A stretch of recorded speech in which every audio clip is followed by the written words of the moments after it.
베드로가 이렇게 아름다운 꽃을 피우며 능력을 발할 수 있었던 그 남다른 특별한 은혜를 받았기 때문이 아니라 그 안에 하나님이 주신 그 은혜를 붙잡고 성령의 역사하심을 따라서 믿음으로 순종하면서 자기를 부숴가는 일들을 했기 때문에 그는 이런 아름다운 능력의 사람이 된 줄로 믿습니다. 그렇다고 하면 왜 우리는 그 일을 할 수 없겠습니까? 오늘 우리는 무엇 때문에 예수를 믿고 있습니까? 도대체 지금 우리는 어떻게 살고 있단 말입니까? 우리 안에 계시는 성령의 역사를 모르고, 아니 알면서도 순종하지 않고 삶을 살고 있다고 하면 결국 제자들의 모습을 답습할 수밖에 없게 됩니다. 제자들이 가졌던 결론은 뭐죠?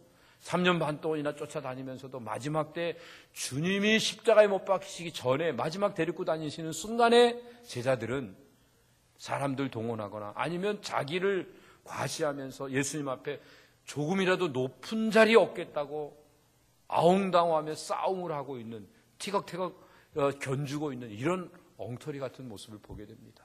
왜 그랬죠?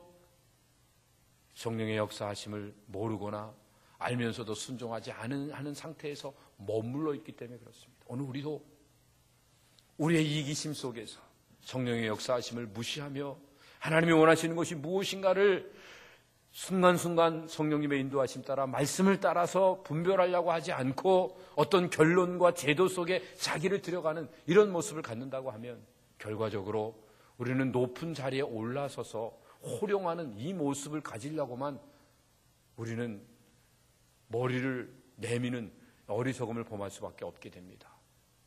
그래서 교회가 이제 임직을 준비하고 있습니다. 1년 전, 거의 1년 다 돼가죠, 이제. 1년 전에 비택을 하고, 그리고 이제 그 투표해서 선출되신 모든 분들이 이제 1년 동안 준비를 했습니다. 보통 흔히 투표해서 피택되는 그 순간까지가 우리가 해야 될 일이라고 생각합니다. 거기까지가 다 하고 그만하면 됐다고, 이제는 선출된 것과 똑같다고 생각을 합니다. 그렇지 않습니다. 거기가 내리는 우리 인간의 결론이 아닙니다. 그건 하나의 과정입니다. 이제 결론은 성령의 인도하심 앞에 자기를 들여가는 구체적인 모습이 결론입니다. 그래서 1년간 훈련하고 1년간 기도하고 준비하는 일들을 했던 것입니다. 지금 마지막 순간까지 자기를 부수어 주님 앞에 내어놓는 만큼 우리는 하나님 안에서 자유와 평강과 능력을 소유할 수 있게 되는 것이지, 내가 장로가 되고 권사가 되고 안수집사가 되는 그 자체가 최종 목표가 되어 있다고 하면 또다시 우리는 경쟁하고 비교하면서 다른 사람을 호령하는 이런 못난 제자들의 자리를 답습할 수밖에 없게 되는 것입니다. 사랑하는 성도 여러분, 우리가 세상을 쫓아가서는 안 됩니다. 세상이 줄 수 있는 게 무엇이겠습니까? 세상이 주는 것은 육신의 정욕과 안목의 정욕과 이생의 자랑입니다. 이건 세상에서 온 것이지 하나님 아버지께로부터 온 것이 아닙니다. 그런데 그걸 붙잡고 그거를 가지고 호령을 하며 세상을 살아가려고 하고 있습니다. 힘 좋습니다.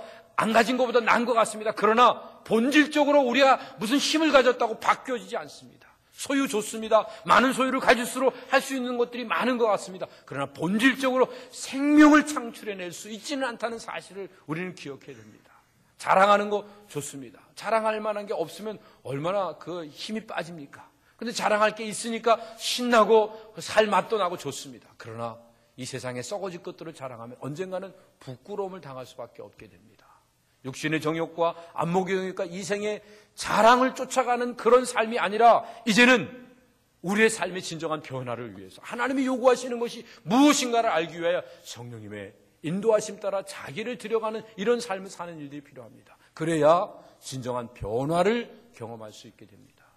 물과 같이 맹물로서 다른 사람에게 맛을 전해주지 못하던 이런 인생이 이제는 포도주와 같이 변화되어서 다른 사람에게 기쁨을 주고 즐거움을 주고 진짜 맛을 줄 수 있는 아름다운 모습으로 바뀌어지는 일들이 필요합니다. 이 바뀌어지는 역사가 어떻게 나타날 수 있습니까? 성령의 인도하심 따라 자기를 들여가는 그 순간에 나타날 수 있게 됩니다. 오늘도 나는 안 돼, 나는 분명히 좋을 거야, 그 믿음 가지고 거기서 붙잡혀서 자기 인생을 거기에 빼앗기게 된다고 하면 우리는 여전히 물로 남아있을 수밖에 없기 때문에 나도 아무짝에도 쓸모없고 다른 사람에게도 소용이 없고, 아니 더 나아가서 나도 남도 다 망하는 안타까운 자리에 떨어질 수밖에 없게 됩니다. 그러나 우리 모두가 성령의 인도하심 앞에 겸허하게 자기를 내어놓고 순종하며 변화시켜가기 시작하면 어느 순간 나도 모르는 사이에 남도 유익하게 하고 나도 복되게 하는 아름다운 자리에 서서 주님이 주시는 은총을 누릴 수 있게 되는 것입니다. 그런데 하나님이 이런 일들을요, 우리를 꽁꽁 묶어갖고 끌고 다니시면서 하지 않습니다. 우리를 로봇이나 아니면 장난감으로 사용하시는 것이 아니라 인격체로 존중하시기 때문에 항상 말씀을 하시고 윌링 마인드로, 자원하는 심령으로 그 일들을 기쁨으로 할 때까지 기다리고 계시는 것을 보게 됩니다. 그래서 우리가 우리 자신을 기쁨으로 드리는 그 순간 하나님의 은혜가 넘쳐서 하나님의 능력이 나타나게 되고 자유함을 누리고 하나님의 그 아름다운 역사하심 속에 거하면서 우리는 하나님의 그 영광을 바라볼 수 있게 되는 것입니다. 그래서 주님은 그때까지 계속 기다리고 계십니다. 모든 생명은 한꺼번에 자라나지 않습니다. 차츰차츰 자라나게 됩니다. 그런데 우리가 우리 자신을 드린 만큼 자라게 됩니다. 그냥 다른 생물들은 또 뭐 짐승들은 세월이 흐르면 자라게 됩니다. 우리의 육체도 마찬가지입니다. 그러나 우리의 영혼은, 우리의 영원한 생명은 우리가 주님 앞에 우리 자신을 포기하고 내어드린 만큼, 십자가 앞에 자기를 내어놓고 자기의 죄와 부족을 고백한 만큼 우리의 영혼이 아름답게 성장한다는 사실을 우리가 깨닫는다고 하면 우리는 주님 앞에서 날마다 겸허하게 자기의 모습을 내어놓는 아름다운 인생의 길을 걸어갈 수 있게 됩니다. 한꺼번에 다 되지 않는다는 사실을, 한 걸음 한 걸음 걸어가야 된다는 사실을 성막의 사건을 통해서 우리에게 교훈을 해주고 계십니다. 성막을 보면 성막 바깥들이 있고 성막 안들이 있고, 그다음에 성막 안들 안에는 이제 그 진짜 성막이 있는데 성막 그 안에는 성소가 있고 그 안에 지성소가 있습니다. 근데 거기에 보면 이제 성막 그 안뜰에 있는 그것들은 처음에 번제단이 있고 그다음에 물두멍이 있습니다.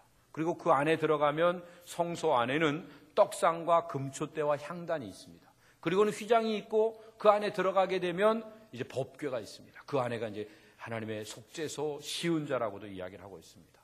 처음에 들어가게 됐을 때 번제단이 있습니다. 누구든지 번제단을 거치지 않으면 그 성소 안에 들어갈 수가 없게 됩니다. 번제단 앞에 가서 희생 제물을 드려야 됩니다. 오늘 우리가 누구든지 하나님 앞에 나가기 위해서는 십자가 앞에 나와야 됩니다. 십자가 앞에 나와서 자기의 죄를 고백하지 않으면 우리 누구든지 다 용서함을 받을 수 없어요. 나는 죄인입니다. 그리고 이 고백의 그 은혜와 능력을 통해서 자기가 새롭게 된 사실을 깨닫는 그 순간 자기의 존재의 가치를 깨닫게 되고, 그래서 하나님 안에서 믿음을 가지고 주님을 신뢰하는 가운데 한 걸음 한 걸음 전진해 나갈 수 있게 되는 것입니다. 그래서 우리는 이 제단 앞에서 죄 용서함 받은 확신을 갖는 그 순간 우리의 삶이 물두멍 앞에 나가서 손을 씻는 일들을 할 수 있습니다. 손을 씻는 것은 우리의 부족과 허물과 우리의 연약한 모습들을 날마다 내어놓고 또 주님 앞에 용서를 구하는, 또 말씀 앞에서 자기를 닦아가는 이런 모습입니다. 그래서 물로 손을 깨끗이 씻는 일들을 해야 합니다. 정기적으로 쓰는 일들이 필요합니다. 누구든지 손을 씻지 않으면 손이 금방 더러워지게 됩니다. 모두가 다 자기 손은 깨끗하다고 장담해서는 안 됩니다. 하나님의 말씀을 들여다보지 않고 하나님의 말씀을 묵상하지 않고 하나님의 말씀을 듣지 않고는 모두가 다 우리 심령이 더러워질 수밖에 없게 됩니다. 그래서 말씀을 사모하고 이렇게 주일날마다 나와서 말씀 앞에 엎드려 그 말씀을 자기 자신 속에 적용해 나가는 이런 일들이 필요한 것입니다. 그리고는 이제는 성소 안으로 들어가게 됩니다. 성소 안에 들어가면 성소에는 떡상이 있습니다. 떡상은 진설병이 있습니다. 12지파를 상징하는 12개의 떡이 매 안식일 날마다 바뀌어지게 됩니다. 새로운 떡을 주습니다. 새로운 말씀을 받게 됩니다. 이미 알고 있는 말씀을 가지고 끝나는 것이 아니라 오늘도 나에게 주시는 말씀이 무엇인지, 오늘도 성령께서 내 마음에 감동하시는 것이 어떤 것인지를 알기 위하여 그 새로운 또 뉴 브레드를 갖다가 이 쇼 브레드 펼쳐놓은 그 말씀을 이제 우리가 받아 먹는 일들이 필요합니다. 그래서 우리가 함께 교회에 모여서 우리가 함께 말씀을 들으며 새로운 말씀을 통해서 우리의 심령을 또 갈고 닦는, 또 새롭게 하는 그런 일들이 필요한 것입니다. 그리고 더 나아가서 금촛대를 이제 바라봐야 됩니다. 그 성소 안에는 빛이라고 하는 촛대에서 밝혀지는 빛 외에는 빛이 없습니다. 그 금촛대로 인하여서 그 안에 활동을 다 할 수 있게 됩니다. 예수 그리스도의 말씀 그 빛을 따라서 우리가 이